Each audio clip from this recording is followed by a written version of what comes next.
Guys, Back at it. man, last but not least, man, this is again, you get people like Syed around, you say, man, let me make sure we capitalize on these moments.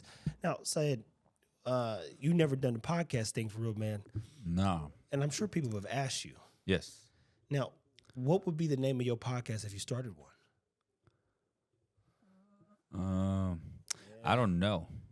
I don't know yet because I have to think and make sure that it aligns with the mission, not just the dogs, Oh, yeah. but also the business aspect of it. So yeah, I don't know. I haven't thought about that. Yeah. Well, and that's why I didn't name this something dog. I think dogs would be a short conversation. Yeah. And Exactly. you like, once we did every topic that, and you got to redo it, you just like, I'm kind of over that, man. Yeah. Let's get in and talk about life and all that other fun stuff that makes us who we are, man. So, somebody's thinking about getting a Rottweiler, man. What's the first thing they should prepare themselves for? How much work goes into a Rottweiler? It's a motivated breed. It's a lot of work, as in Rottweiler needs a lot of socialization, Yeah. stimulation, and then you just have to work on their confidence also. Like we were talking about that, it's very easy to break the dog.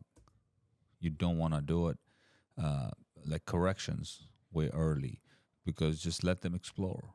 Let them build that confidence, let them have that thought that nothing can hurt them. Yeah. And that's when they become bulletproof.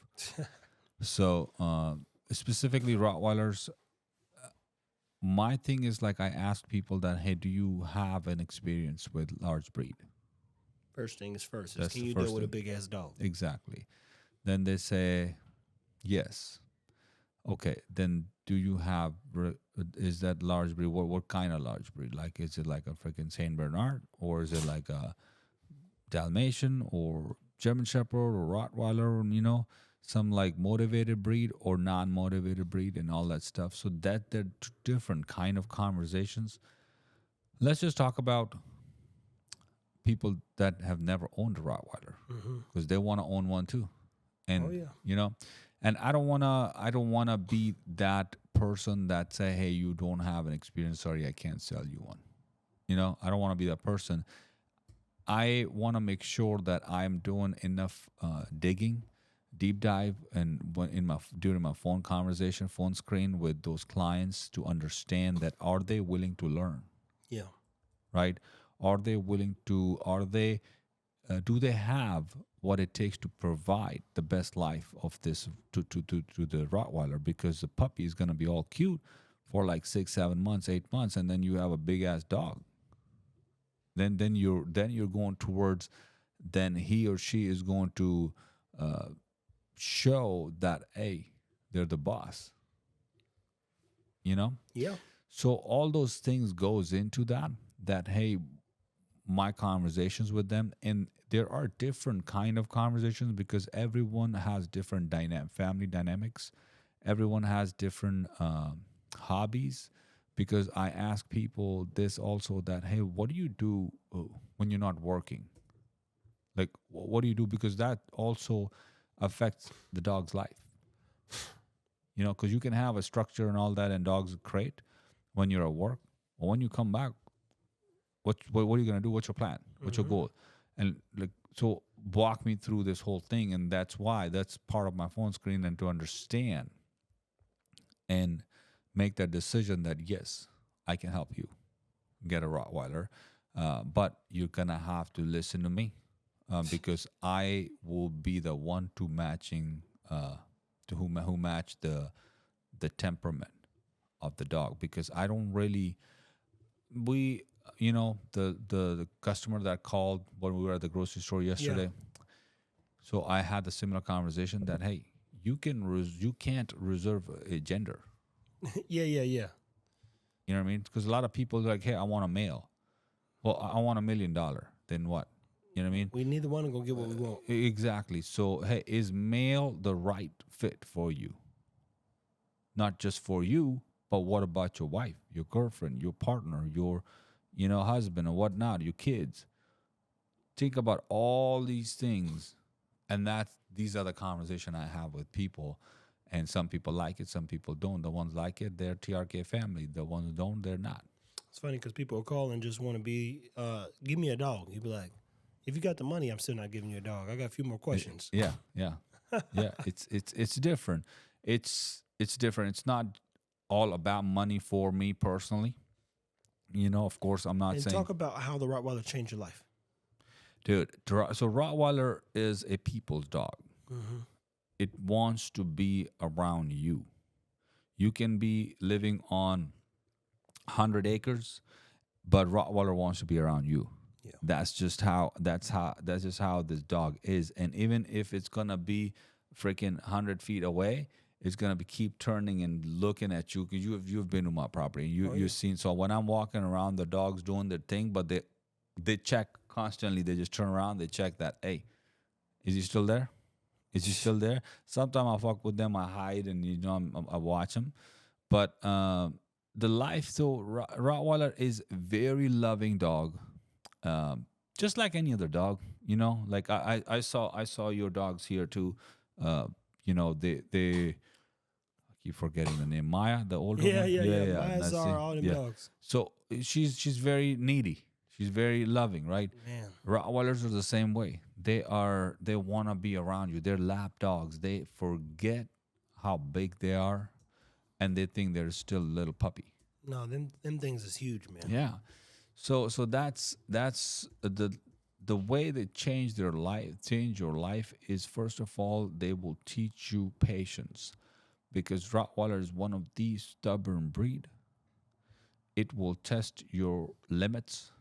It will test your buttons. It'll push your buttons that you don't even know exist. A lot of times that's just due because people have never spent time, especially the way you have and I have with animals. Yeah. And so when you don't know what behaviors are, all dog trainers are just people who tell you what the dog's thinking. They're not like, it's not some magical thing. It's like, oh man, he's about to bite you. Oh man, he's tuned out. Yeah, Oh man, he yeah. want to do. Oh, that breed is not designed for that, man. It's again, it comes down to trainers. Like you mentioned, trainers, right? Trainers are the one, if you don't pick wisely, they will ruin your dogs. Oh my God. I'm not even kidding. Like, I always tell people that, hey, be very, very careful with picking your trainers that will train your dog, because they will mess your dog up. What are two other breeds you would get if you didn't breed the Rottweiler? Like, what would be your next two breeds? So, before getting into Rottweilers, before that, I was a German Shepherd guy and whatnot. But before getting a Rottweiler, I was doing all my research, and I liked American Bulldog Johnson breed. You know what Johnson breed is? I don't. So I didn't know. I don't know. I'm not a Bulldog specialist and stuff. They're big. So I'll show you. And I liked that because I wanted a big dog. Yeah. Again, I didn't want a big dog like Presa or Cane Corso and stuff. They're just too big. I don't want that. I wanted a big dog. You get them things out. Them fuckers are horses, boy. And powerful. Damn. In a minute. And for those that don't know this, there are a lot of people back in the Colby world, aka Pitt, Colby, who have iterations of dogs that the world knows because they bred a certain style of dog. And it's still unique to this day because the guy focused on a few things and people honor and respect the integrity of what he's done. So when he says a Johnson Bulldog, I've heard of that name and it's coming back to me. But I remember those dogs are big. They got thick bones, good heads, more old school style. So the face isn't super smashed up. Like more old school style, like this guy. Yeah. I mean, that's ideal. So that's For those something. that can say, you go, that's a good looking bulldog there, man. So that's what I was looking into. That, okay, if I want to go, and if not Rot, then that's something I would go for. But you can see the size, the strength and muscles and all that is kind of like a Rottweiler, but Rottweiler is a little bit bigger than them.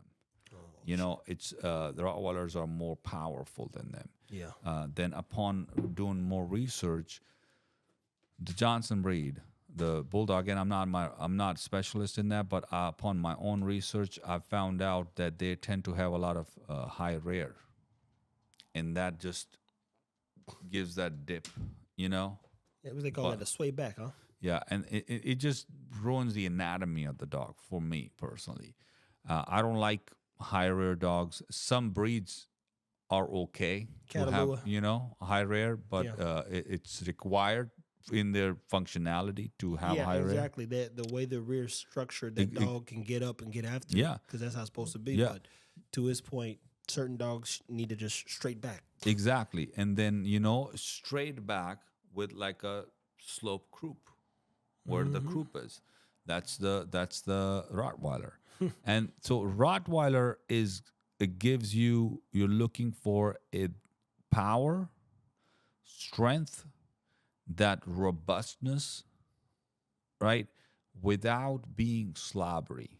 Yeah. Most importantly, without being loose and lanky. So Rottweilers are very tight and tough dogs. Now, that being said, Cane Corsos are also tough. Presa Canaries are also tough. Those are tough dogs. But to me personally, for my likeness, they're loose. Yeah, they're not as agile. Yeah. The Rottweilers are like ready to go. But also they have the size. That too, man. I mean, I saw tightness. I saw control. I never saw that lanky component. You feel that with the Presa and definitely the Cane Corso. Yeah. They like sloppy in their movements, and they can't help it. Even the percentage of people who can get like a tight ass Cane Corso is like 1%. You get every now and you see one, you go, oh shit, that Italian Mastiff is crazy. Yeah. And you go, where's those things at? And you go, you can't get those, man. You can't exactly. Then it's not common, right? With Rottweilers, they are, again, it's very easy to get a bad Rottweiler, as in poorly bred. Because a lot of people ask me, it's funny, you know, when I'm on live or and then just like talking, people ask like, are they German or American? The ones that know. So I laugh. I was like, what do you mean by that? I asked them a question. What do you mean by that? Because they're uneducated. The customers that are asking, are they American or German? Because there's no such thing, American or German. There are two kinds of Rottweilers. Well-bred, poorly bred. That's it. Two options. Exactly. Those are the two kinds of Rottweilers. If you're looking for a German, American, Italian, and Romanian, and Russian, that based on where the Rottweiler was bred and born. Where that based on what kind of papers you're getting. So if there are a lot of breeders, and then I try to educate people that, hey, don't fall for the German puppy that breeders are using, that gimmick, because German puppy gotta come from Germany. They're not German puppy if you're getting AKC papers. How can they be German? So when we breed dogs, and our dogs, okay, are they American or I mean, I don't know. They're American, like they're born here.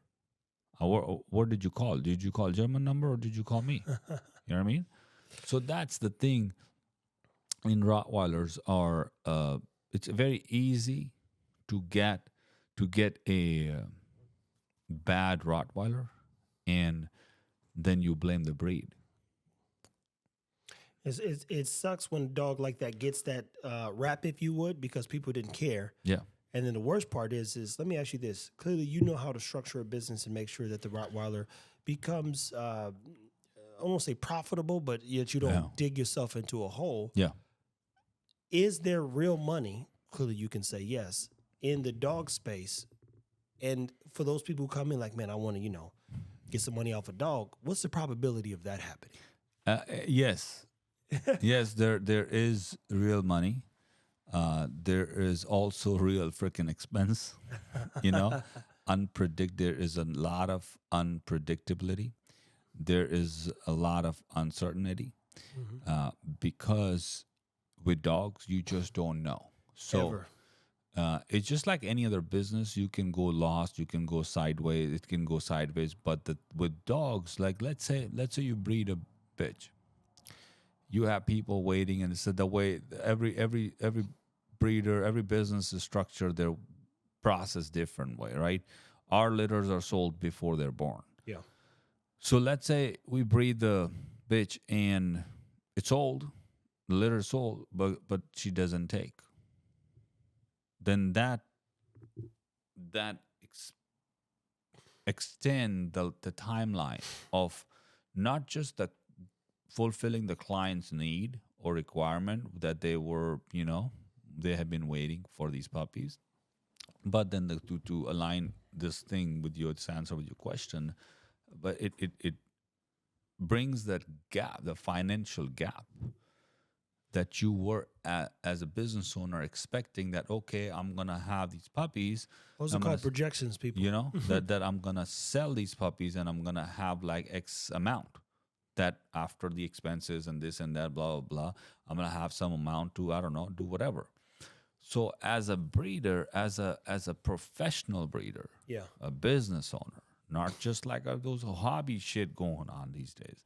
As a business owner, you cannot bank on that. You cannot. I don't, right? So the way we run our business is different. First of all, we have other businesses too. Yeah. So we focus on those things too. It's not just, this is not the only source of income. Yes, thankfully, dogs pays for themselves. Sometimes they make me pay for themselves because what happened, recent bills, right? So we had a amazing start of 2024. We had a very, very tough 2023. Very tough. I believe if it was someone else other than me, they would have folded. In 2023? Yeah. They would have folded because of how many hits we took. And they were big hits. Then come 2024 and great start. So I was like, okay, cool. I'm going to forget those hits and this and that, that's what happens. You learn from those and then you move on. Yeah. 2024, we had a great start. All 3 quarters were amazing. And then, bam, December, we got hit by those valley fever. Yeah, it's like, we closed this one out the wrong way. And I'm like, shit. So that, I'm grateful. It was a learning experience and all that stuff, but I'm grateful that my dog is still with us. Yes, it cost us over $14,000 to get her, to save her. But after doing all the testing and echocardiogram and everything, the surgeon and doctors and everyone, they said that, hey, it's just a matter of time, 6 months, 8 months, maybe a year. Yeah. But this dog is back to normal life, back to being a show dog, back to being a breeding dog, back to being, there's nothing wrong with the dog. I'm like, okay, well, that's a good thing. That's good to hear. But then now that we were going to breed her in February, that we can't now. I mean, we can if we were a piece of shit, but we're not going to because we don't want to put her through. And I've been there before, man. Yeah. When Zara tore her knee, she had just come in the heat. Shit. Yeah. And you go, fuck, dude, and you go, bro, how I'm supposed to? No. She gonna be hobbling around for goddamn 3 or 4 months, trying to help some puppies, bro. She's fucked, and you go, but we gotta wait. So now you gotta hope that her leg gets better. Then you gotta turn around and deal with the recovery. Yeah. Then you gotta pray, the pyometra. You go down the line. There's a lot we rolling the dice on, man. That's the thing, man. I purchased this female, landed after including shipping, landed, and one of a kind of a female, dude. $15,000, right? Landed $15,000. She came to me, and beautiful female. We had a litter. Everything was good. After that litter, we skipped the cycle. This is just one incident a couple years ago, and one incident, we skipped the second cycle. We bred her again. Everything was good. All happy that yay, she's pregnant again, and blah blah blah. At 47 days, 47th day pregnant. It was Saturday, I remember. I took her out to go potty, and because I'm watching, like you saw me, like how I was digging into things, and Yeah. I'm watching, and I saw this green mucus type of stuff at 47 day came out of her behind where she was peeing. I'm like, whoa. This can't be good. I was like, this is not good. No. This is not good. Guess what? She developed, not pyometra, but she developed uterus infection, some sort. And then she miscarried the whole litter. The whole litter. Yeah, the whole litter. On top of that, now doctors can't figure out that if it's pyo or not. If it's pyo, it's going to relapse. Like it's going to come back. It could not. But do you want to risk it? I don't know. So we skipped. It is what it is. We lost the litter. She was fine. At that point, I was like, I want to make sure the female is good. Yeah. And she was fine. Another heat cycle came. I didn't breed her. I did the antibiotic, course for 5 days to flush her uterus out. She did everything. Then another heat cycle came.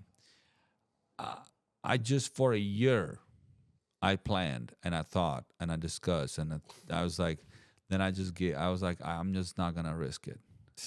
And then she got valley fever. Isn't that crazy, man? I was in Europe. At that point, I was in Greece. And I got a call from my mom because my parents were home. And they were like, hey, this dog is not acting right. So I called my buddy. And I was like, hey, man, can you go and help my parents out and mom out to take the dog, At that point, I'm flying. Now I'm traveling, right? By the time they got to the doctors and this and that, blah, blah, next day, then I was traveling out, and I'm in Serbia now, and I'm talking over there and found out that she tested positive for valley fever. Motherfucker shit. And I'm like, oh, fuck me. So that's one of the things. There are so many stories, so many things, but what I want listeners to understand, that you start something as a business wide, you want to be able to take losses. You cannot think that every loss is just end of the road. That's not the right mindset to have. As far as owner of a Rottweiler, because it goes back to the pet homes and all that, because these things can happen. Yeah. As a pet home also. Then you need to have the right breeder that you can call and ask the question, and then your breeder should be able to walk you through that. Hey, right now your dog is throwing up. Let me see what kind of, was it a bile or was it something like a toy or what? So your breeder should be able to tell you that, hey, you know what? Give him or her some yogurt, probiotic to calm the stomach down. Nothing to worry about. Or, hey, take your dog to the freaking vet. So those are the things are important that you gotta have that right guidance, the right breeding program as a owner. So a one who owns Rottweilers as pet homes. If you want to get into a Rottweiler that you never had one, do your research, reach out to breeder. If they have wait list, get on the wait list. Yeah. And during the wait time, it's your responsibility, it's your job to learn about the breed. And the one thing I would tell you guys, go to TRK so you can learn all you can about Rottweilers. And especially if you've had a question or you've considered the idea, and even if you don't get a chance to purchase one of his dogs, you still have the information that you need to make a good purchase, hopefully, and even more importantly, be able to take care of your dog. Now, this is just closing out of a weekend, man. What's one of your biggest takeaways so far from this weekend, man? Man, I am. I'm just very happy, and I'm glad that I made this trip, and thank you for having me in your home, showing me the love, the respect, the hospitality. It means a lot, and it made me feel welcome.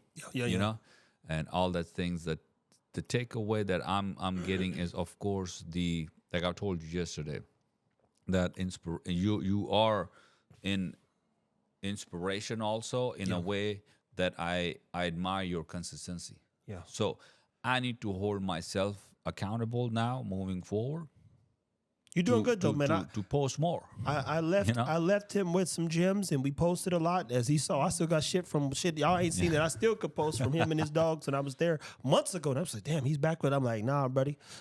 I know how to, like, in my mind, I like to keep my people relevant, so you don't go gung ho. He's like, let's save some things, keep dropping some stuff, because then when it's time to go and see him again, you start saying, oh, get this guy's. Boom. They say, oh, there goes some more Rottweiler stuff. I appreciate that. Now we back out there, and it's a whole nother thing. So.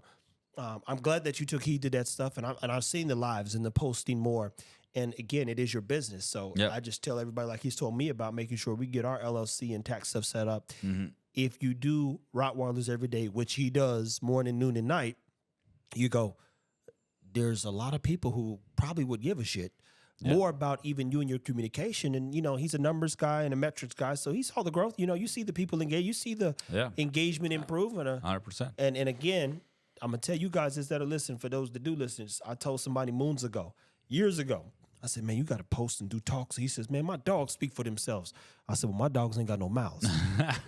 and so he went into the pride and look at my dog, and then I blew past him per se. He goes, man, Fit Bully, man, how you doing? I said, Didn't I tell you? Yeah. You had a head start. All you had to do was stick to the plan. I never looked left or right. You just happened to be in front of my face. Yeah. And so when you was do whatever he was doing, he was just like, boom. I was like, all right, you should try this.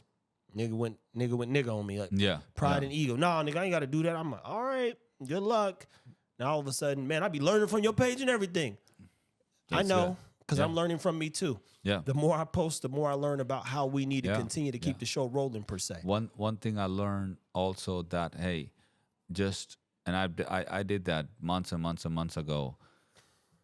Just turn off the notification for your comments, for your likes, for your things that would come to you after you post something. And that's what thanks to you that I've learned. And I did that. Sometimes I go and check, but it's just hard for me to respond to every single comment, so I just don't do it at all. And it just goes back. Guys like you are business guys, so everything that you're doing is rooted in, let me take care of the business. So in my world, I'm like, Syed knows what we're working on, so I'm like, I don't have time to talk to these people. I need to be building a business. And in doing so, I got to take care of the dogs, etc. So I just can't engage that way. But I love this level of engagement. Guys, we appreciate you watching, even more importantly, listening, learning. You're thinking about getting a Rottweiler, I repeat, follow us here, _Rottweilers.